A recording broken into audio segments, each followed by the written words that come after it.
1984, une militante de France de droits de l'homme au Maroc. Merci à Lima de nous avoir donné cette occasion pour parler des droits de l'homme au Maroc. Alors j'ai été un peu stupéfait parce qu'il y a des contre-vérités qui ont été dites et si je prends la parole, ce n'est pas pour poser des questions, c'est pour corriger quelques contre-vérités et j'espère arriver à ce but. Je ne vais pas prendre beaucoup de temps. Tout ce qu'on a entendu, à quelques nuances près, c'est ce que dit la MAT au Maroc. L'agence presse, l'agence officielle, dit exactement la même chose. Il est la clairvoyance marocaine, les initiatives et les chantiers, parce qu'on en parle, beaucoup de chantiers.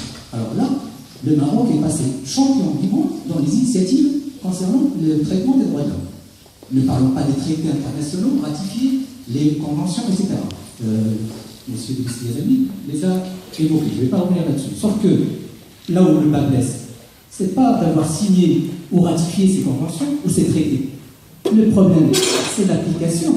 C'est l'application sur le terrain. Et c'est là où les deux interventions, l'IDH comme l'UDH, étaient un peu pointues là-dessus. Mais en disant ça, on ne s'arrête pas à mi-chemin. M. Benat a dit qu'un défenseur des droits de l'homme est toujours insatisfait. Et un éternel insatisfait, pour reprendre exactement ces mots. Nous sommes exigeants, sauf que pour le Maroc, nous ne sommes pas exigeants. Et je suis désolé de le dire, et l'FIDH et le RMDH ne sont allés au bout de leur démarche quand il s'agit d'interpeller les autorités marocaines. Non, je ne demande pas, parce que là, c'est ce qu'il faut dire exactement, ce qu'il faut que l'assistance entende. Ici, à Paris, par ce temps pluvieux, un dimanche, venir écouter des contre-vérités sur le Maroc, ça, personne ne peut l'accepter. Alors, je continue sur les contre-vérités. Au Maroc, ce qui va pas, c'est les 3 lignes rouges. Les 3 lignes rouges. On a beau signer des traités, on a beau faire des chantiers. Yazami a oublié de dire aussi qu'il fait partie d'un autre conseil qui a été aussi applaudi, c'est le Conseil économique et social.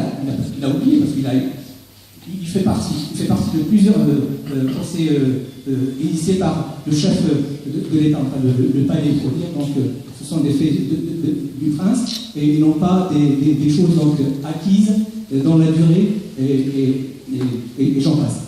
Les 3 lignes rouges, si je reviens là-dessus, c'est d'abord la monarchie, et sa personne a dit.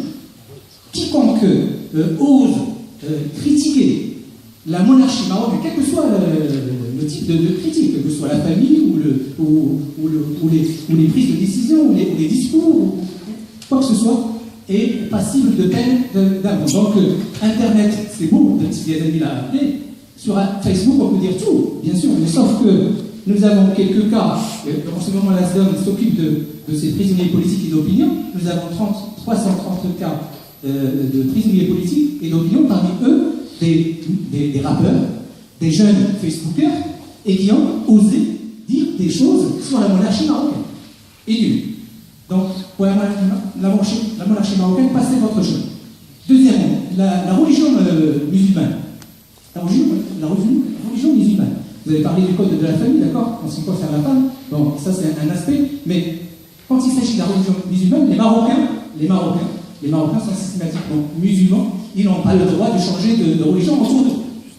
Et nous avons des cas aussi parmi les listes qu'on défend parce qu'on lance une campagne de parrainage depuis 2 ans pour parrainer ces prisonniers politiques. Nous avons un cas à Fès qui a été heureusement libéré, mais après coup. C'est après coup, après pression, etc. Donc, pour la religion, problème. Et troisième problème, heureusement que Michel Biana l'a soufflé, c'est du Sahara occidental. Yazami n'a même pas osé, même pas dénié de dire. Nous avons des cas de Sahraouis, heureusement qu'il y a des interventions dans la salle pour l'évoquer, qui souffrent de traitement, de torture, pas de mauvais traitement, de torture, et parce que justement ils défendent une option qui est l'autodétermination du peuple de Sahraoui. Je ne suis pas là pour défendre l'autodétermination du peuple sahraoui, mais en tant que défenseur des droits de l'homme et en tant qu'exigeant, comme disait Tubiana, j'exige que ces gens-là aient le droit d'exprimer leur option et je suis prêt à mourir, comme disait Voltaire, pour qu'ils expriment leur opinion. Je le dis à Lima, ici, et que tout le monde l'entende. On fait honneur au Maroc, Et donc, merci à l'imam de prendre le cas du Maroc, mais de dire les choses telles qu'elles sont, et non pas édulcorer, parce que le Maroc ouvre des chantiers, et donc la clairvoyance, ça va, d'accord, tout doucement, et on n'est pas obligé d'attendre longtemps, comme disait Diana, en Espagne, parce que les choses ne changent pas, parce que j'ai eu l'impression que le Maroc, le problème du Maroc, c'est la police.